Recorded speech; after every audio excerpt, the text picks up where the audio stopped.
Halo Tokinawaku, jumpa lagi dengan saya Josandri dalam segmen Bijak dalam Kerja. Dalam pergaulan, termasuk pergaulan di tempat kerja, ada satu hal yang perlu kita perhatikan, yaitu mengontrol kata-kata yang keluar dari mulut kita. Kita perlu bijak dalam berkata-kata. Mengapa kita perlu bijak dalam berkata-kata? Itulah yang akan saya bahas dalam video saya kali ini. Ada 3 alasan mengapa kita perlu bijak dalam berkata-kata. Yang pertama, karena kata-kata itu seperti pedang bermata dua. Di satu sisi, kata-kata bisa membuat orang terhibur, tetapi di lain sisi, kata-kata justru bisa membuat orang terluka.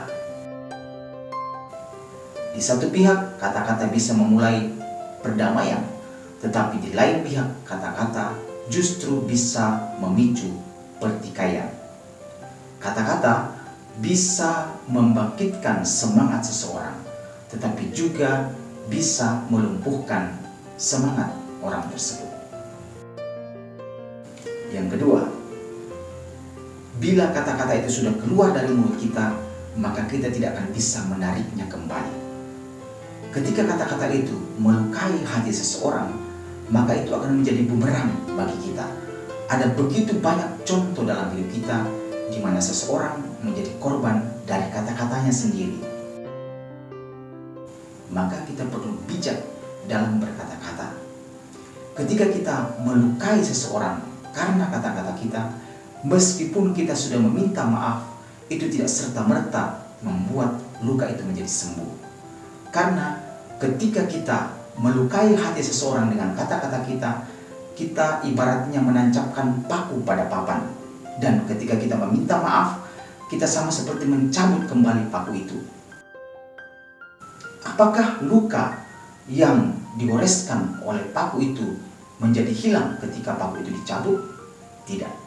Sama seperti kata-kata yang kita keluarkan dari mulut kita dan melukai hati seseorang, itu tidak akan serta-merta hilang ketika kita meminta maaf. Yang ketiga, mengapa kita perlu bijak dalam berkata-kata? Karena kata-kata kita bisa disalahartikan, bahkan bisa dipelesetkan oleh seseorang, entah itu ditambah ataupun dikurangi, lalu kemudian disampaikan, disebarkan kepada orang lain, sehingga menimbulkan kegaduhan. Akibatnya, kita harus meluangkan waktu untuk mengklarifikasi kata-kata tersebut.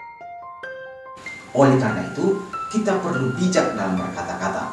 Kita pastikan bahwa isi atau konten dari yang akan kita sampaikan adalah sesuatu yang baik dan disampaikan dengan cara yang baik, serta kita pastikan bahwa pendengar dari kata-kata kita itu telah mengerti dengan baik sehingga juga tidak disalahartikan oleh orang tersebut.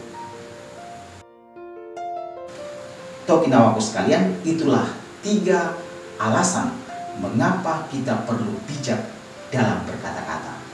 Semoga bermanfaat. Terima kasih.